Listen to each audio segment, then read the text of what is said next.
Si Jung Yumin, tunay na pangalan ng user na si Kung Arthur, ay palaging nakabandera ang mukha sa screen, dahil sa kasikatan nito at lalong paglakas sa larangan ng gaming channels at portal sites. At dahil ito ang kasalukyang #1 mage, nangangahulugang nalampasan nito ang milyong mga kalaban. At base sa naaalala ni Damian, gagawa ang pusit na lalaki ng Blood Alliance, ng manggalahating taon na ang paglalaro nito. At halos umabot ng taon bago napabilang ang nabuo nitong alliance, sa 10 pinakakilala at mahuhusay. Bukod pa doon, napabilang din si Jung Yumin sa hidden class na tinawag bilang Dragon Mage, saka naging isa sa 6 na kilalang maestro tanan ang titulong The Radiant King Arthur. Layunin ni Damian na bantayan ang bawat hakbang na ginagawa ng pusit na si Yumin, at alamin kung kailan magpapakita ang iba pang mga maestro.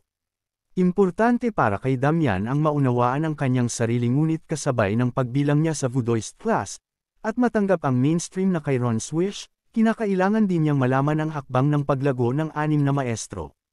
Sa nakaraan, batid ni Damian na meron siyang hindi nalaman, dahil sa dami nilang nagtungo upang patayin ang Demon King, tanging siya at si Yumin lang ang natira. Sinaksak siya nito habang nakatalikod, ngunit ngayon ay nasisigurado niyang, hindi lang basta siraulo si Yumin ay may baliw na isipan. Napaisip pa siya kung sakaling hindi siya bumalik sa nakaraan, maaaring hindi makamit ng mga natraidor ang kanilang hustisya. Ngunit imposible iyon dahil walang sino man ang makakatakas sa kanilang kasalanan. Nakita pa niya sa imahinasyon kung paanong siya at mga kasamahan na trinidor, nahaharap sa publiko upang panagutin sa kanyang kasalanan ang pusit na si Yumin. Sa nakaraan ay wala nang natirang pagpipilian si Damian, kaya't pinili niyang pindutin ang rock button, ngunit ngayon layunin niyang alamin ang motibo ng pusit na lalaki. Sa kabilang banda, matapos ang paglalabas ng galit sa isipin, naupo si Damian sa labas ng isang resto habang kumakain kasama si Taehoon.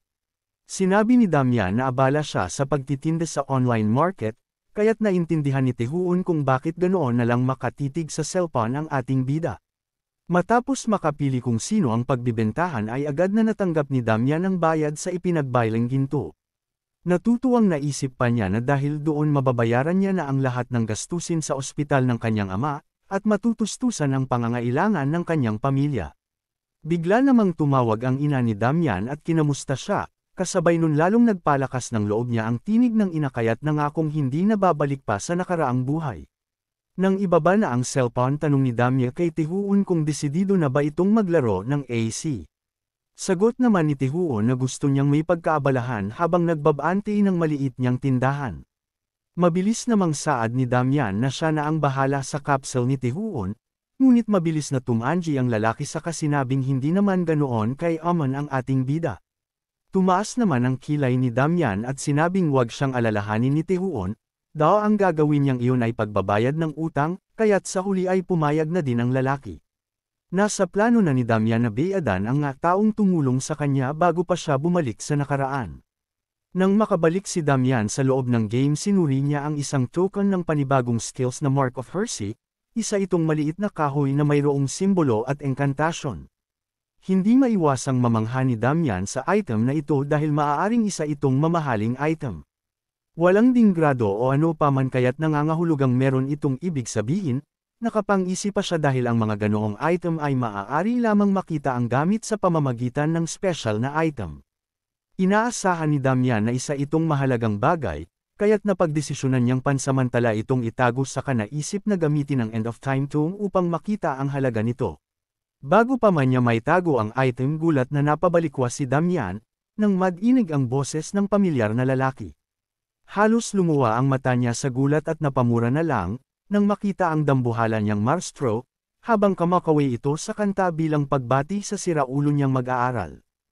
Takang tanong naman ni Damian kung ano ang ginagawa ng lalaki doon, gayong huling naaalala niya ay bigla na lang itong nawala matapos siyang gawing disciple. Nang pasigaw na magalit ang master ay kinakabahan itong pinakalma ni Damian, sa kasinabing napakatagal na nang huli nilang pagkikita. Inis man ngunit mas pinagtuunan ng matanda ng pansin ang hawak na card ni Damian. Walang pag-aatubilang ikinwento naman ni Damian ang natapos na misyon at sinabing mula ito sa dambuhalang wolf na tinalo niya. Pinuri naman siya ng matanda at sinabing malaki na ang improvement niya, sa kainis na inutusang ibigay sa kanya ni Damian ang hawak na item. Nang makuha iyon sinabi ng matanda na susuriin din niya ang status window ng ating bida, at doon nakita niya kung gaano kabilis itong tumaas ang level at ang mga natanggap na mga rewards. Animo isang Adonis ang ating bida na nakatayo sa harapan ng matanda, na nangangintab pa ang hubad na katawan. Hindi naman ipinahalata ng matanda ang kanyang pagkamangha, at sinabing malayo pa ang lalakbayin ni Damian upang maging mahusay niyang disciple. Reklamong saad ni Damian na masyadong mataas ang pamantayan ng kanyang master, ngunit sinabi ng matanda na sa tagal niyang nawala magagawa na ni Damian na salagin ang tatlo niyang pag-atake. Ayon pa sa matanda dapat na matutunan ni Damian kung paano kontrolin ang sarili, nang sa ganun ay hindi ito kumawala na magpapalala lang sa mga sitwasyon. Ang tanong naman ni Damian kung ano ang dapat niyang kontrolin sa kanyang sarili. Sagot ng kanyang master na ito ang kadiliman na nagmumula sa Demon King, na siyang nagsisilbing pundasyon ng kanyang lakas. Nang marinig iyon ay naunawaan ni Damian ang tinutukoy ng matanda, dahil walang ibang nagbigay sa kanya ng pagkakataong makabalik sa nakaraan kundi ang Demon King na si Abraxas. Hindi din maiwasang mamangha ng ating bida sa kanyang master, dahil agad nitong nakita ang ganoong bagay sa isang tingin lang na nangangahulugang isa siyang mahusay na maestro. Ayon pa sa matanda ang pinakamahalaga sa ngayon na dapat pagtuunan ng pansin ni Damian, ay kung paano niya mababaliktad ang kanyang katawan. Siya ang may kakayahang mamili kung hahayaan niyang mawasak ito ng puwersang nasa loob niya, o gagamitin niya ito upang tuluyang mapasa kanya ng lubusan. Ibinato pa ng matanda ang hawak na card at sinabing maaaring ito na ang maging solusyon na kailangan ni Damian. Taranta naman itong sinalo ng ating bida sa katak ang tanong kung paano siya matutulungan ng hawak na card.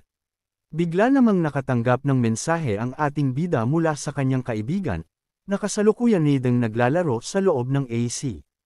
Itinuro niya dito ang mga paraan na dapat unahin ng kaibigan upang mag-level up, saka nagpaalam na galingan nilang dalawa sa paglalaro. Sinabi niya na kay Minjon ang lahat ng dapat nitong malaman, kaya't nais niya niyang pagtuunan ng pansin ang hawak na card token. Naalala pa niya ang sinabi ng maestro na isa itong Konkyung rune, at may kapangyarihan itong katulad ng pinaggalingan ng kapangyarihan ng ating bida.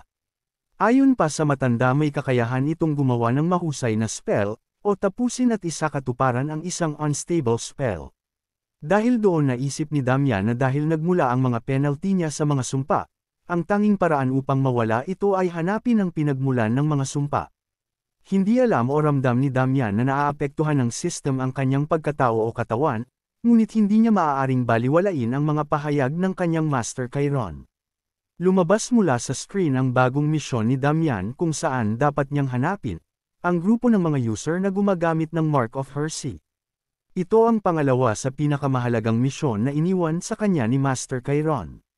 Kita naman ang determinasyon ni Damian na gawin ang misyon lalo na't ito marahil ang paraan upang maalis ang kanyang mga penalties, at posibleng maging daan upang malaman niya ang kasagutan kung paano siya nakabalik sa nakaraan. Nang makabalik na si Damian sa Adventure Guild agad niyang natanggap ang papuri ng mga kasamahan, dahil hindi nga lang natapos ng mabilis ang misyon kundi nagawa niya ding makabalik ng ligtas. Sinabi pa ni Hassan na mahusay ang kahusayan ng ginawa ni Damian ay nakaabot sa government office employees, kaya't inalok niya ang ating bida kung nais bang direkta na magtrabaho doon. Ngunit mabilis itong tinanggihan ni Damian dahil mas nais niyang maging gold-tier adventurer. Sinabi naman ni Hassan na hindi karaniwan ang maging isang gold-tier adventurer, at kung nanaisin ni Damian maaari niya itong bigyan ng koneksyon sa mga kilalang pamilya, at kahit pa sa Royal Court dahil nasisigurado niyang mag-aagawan ang mga ito makuha lamang ang ating bida. Napakanta na lang si Damian sa ganda ng mga nangyayari at sunod-sunod na oportunidad, saka nadinig ang minsan pang pagbati sa kanya ni Hassan. Sinabi din ng lalaki na ang kasing husay ni Damian ay maaring may patawag pa sa ibang mga region na mas mapanganib at delikado, ngunit para kay Damian mas marami ay mas maganda kaya't sabay na lang silang natawan ni Hassan. Hindi may tatangi ni Hassan ang kapangyarihan at kahusayan ni Damian sa espadang maihahalin tulad kay Maria, batid din niyang marami ang makalampas sa lakas ni Damian ngunit upang magawang lampasan ang mga misyon, hindi lang lakas ar kapangyarihan ng puhunan. Naitanong ni Damian kay Hassan kung meron bang bagong balita o sabi-sabi na kumakalat. Sagot naman ni Hassan na may balitang kumalat patungkol sa Expeditionary Force, na bigla na lang naglahong parang bula matapos pumunta sa lawa. Agad namang naisip ni Damian na ang lawa ng Kirikorim ang tinutukoy nito na pumapagitna, sa Eastern Port City ng Masis at Southern Kingdom ng Arno.